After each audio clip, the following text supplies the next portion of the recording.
Welcome to Organizational Behavior and Leadership, University of Lynchburg's PA 910, Term 1, 2022. My name is Nancy Reed. I'm the course director, which means I am responsible for the content of this class, and I also am the instructor for sections A, B, and C this term. The textbooks that are required for this course are Borkowski and Mises' Organizational Behavior and Leadership.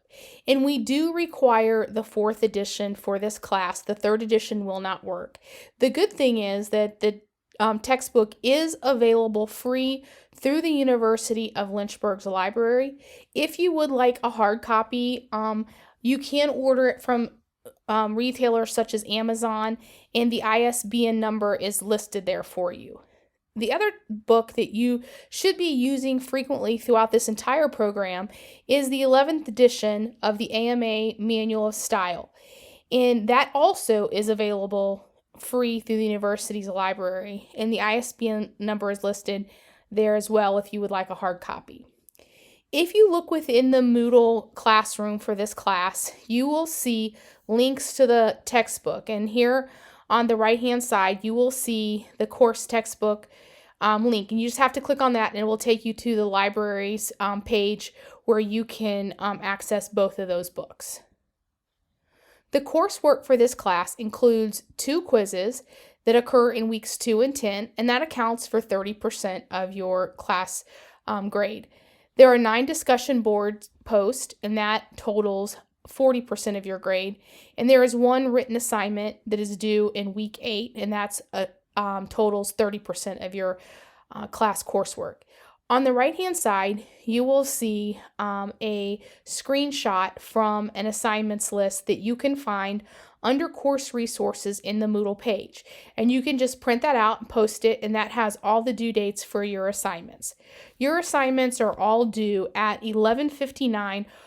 It says Eastern Standard Time there, but we do a little leniency for people who are like in the Central Time Zone and West Coast and in further time zones away. It is 11:59 your time zone, so don't get too stressed about it. You have as much time as the person who is on the East Coast. The quizzes for this class, again, are in weeks 2 and weeks 10. And what you need to do for the quizzes, you need to read the assigned reading, and the quizzes have to be taken by Sunday night at 11:59, the student's time zone. The quizzes are open book and open note. You do only get 1 attempt at the quiz, and you do need to plan to have enough time to complete the quiz in one setting. That usually takes most people about 30 minutes to 1 hour to complete. I do want to caution you, when you click on the quiz, you will see 2 dates and times. In the past, students have gotten a little confused over this. The due date, again, is 11:59 on Sunday evening, whatever time zone you're in. In order to accommodate people outside the Eastern time zone, I have to set the close date later than what it says for the due date. So in order to accommodate other people, I set the close date on Monday, but you do need to get this completed, because on Monday I will close the quiz and you will not be able to re-access the quiz at a later time. There are several discussion boards in this class, and just like you've had in previous classes, you'll have an original post that you write that is due on Wednesday evening at 11:59, again, your time zone. And then you will have to post 1 response post by Sunday night, 11:59, whatever time zone you're in. The original post, the maximum word count is 500 words with at least 1 professional reference. And you also have to have 1 response post. It's a maximum of 300 words with no required professional reference. Now, if you look at the grading rubric, you will see that the grading rubric states something a little bit differently. And we have a university-wide grading rubric that we use for discussion board posts. But because of COVID, each faculty member has been given leeway to alter what is required for the discussion board post. And we reevaluate that at the beginning of each semester. And we are reducing the workload slightly to accommodate those people who are really being tasked at work in response to the COVID-19 pandemic. So again, I want to reiterate, it's only one original post, maximum 500 words with at least one professional reference, and you have to have at least one response post, maximum of 300 words with no required professional reference. I will caution you, though, that you do have to continue to maintain writing in AMA style. This is utilized not only in this class, but throughout the entire program.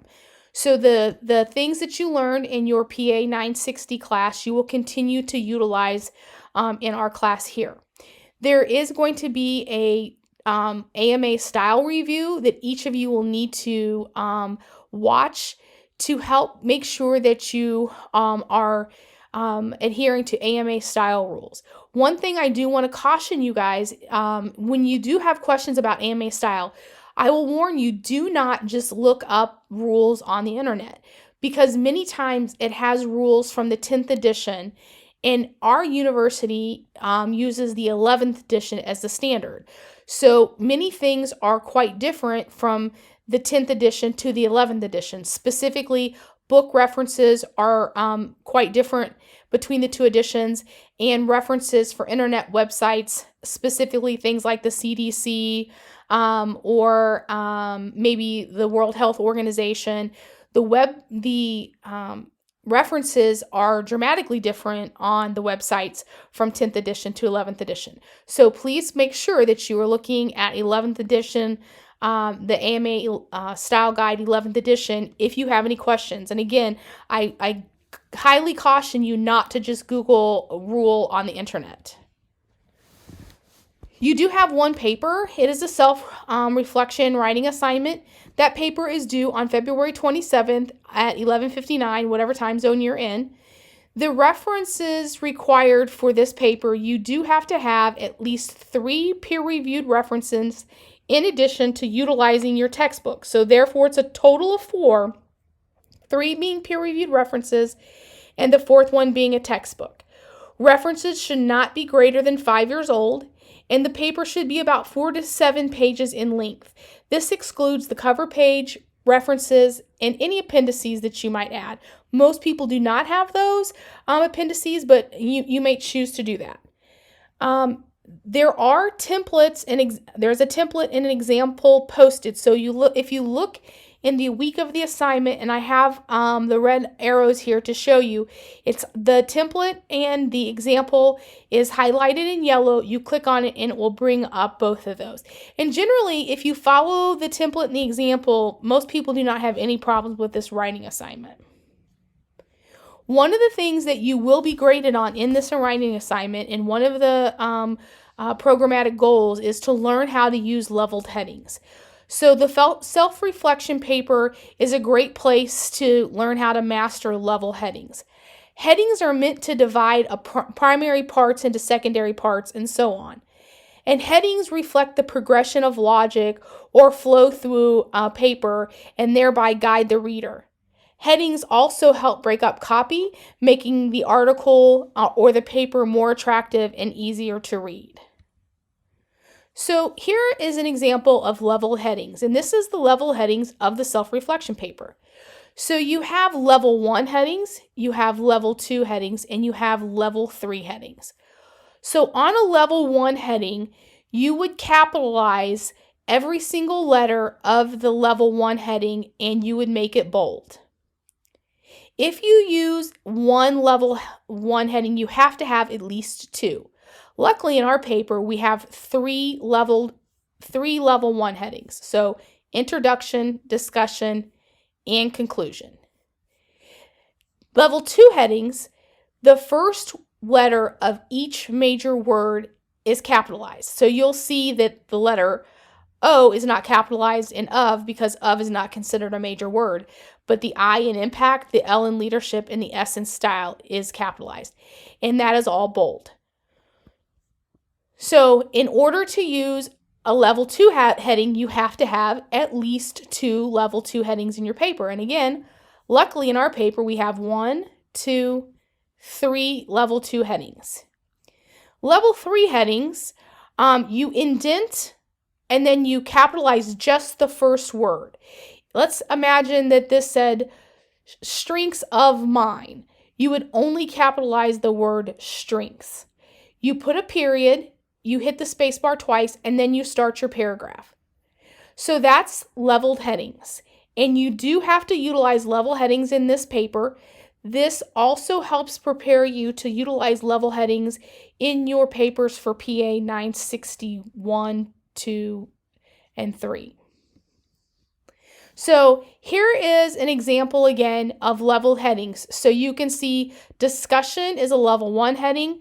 This is what a level 2 heading look like. Again, the first letter of each major word, and it should be bold. And here is an example of level 3 headings. It's indented. Only the first letter is capitalized. You put a period after the end of the level 3 heading, and then you hit your space bar and you start your paragraph. So let's talk about if you have an anticipated absence or vacation. Basically, you know you're going to be out of town. Let me know ahead of time the dates that you are going to be out of town. And what I would request that you do is try to come up with a plan to work ahead of time and get the homework done ahead of time. The nice thing about our classes is from day one, when we open the classes, you will be able to see all of the assignments for the entire class. You will not be able to submit them until the week before they're due, but you'll be able to see what homework you have. So let's hypothetically say that you're going to be out of town on week 11. You can look ahead and see what you have to do and get that done ahead of time, and so that you can submit it as soon as the class opens the submission tool within Moodle. All classwork, again, is released ahead of time, so you should be able to get most anything done ahead of time so that you don't fall behind in classes. Now let's talk about if you have an unanticipated late assignment. This is like maybe you got sick, or maybe you got called into work at the last minute on Sunday when that was the day that you planned on getting your homework done. What you need to do is you need to email me as soon as you know that you might be late on submitting assignment. In that email, I would request that you include an anticipated date that you will be able to complete the late assignment. So let's hypothetically say you had a discussion board due on Sunday and they called you into work. I would wish that you would send me the email saying, hey, this is what the situation is, but I will be able to get it done by Tuesday afternoon at 5 p.m. That just helps me to know when to go back and look for that assignment so I can get it graded. If you have any questions in regards to this course, you can email me. I'm also available to do Zoom conferences if you have any issues throughout the course. I wish you the best of luck this term, and I look forward to working with you.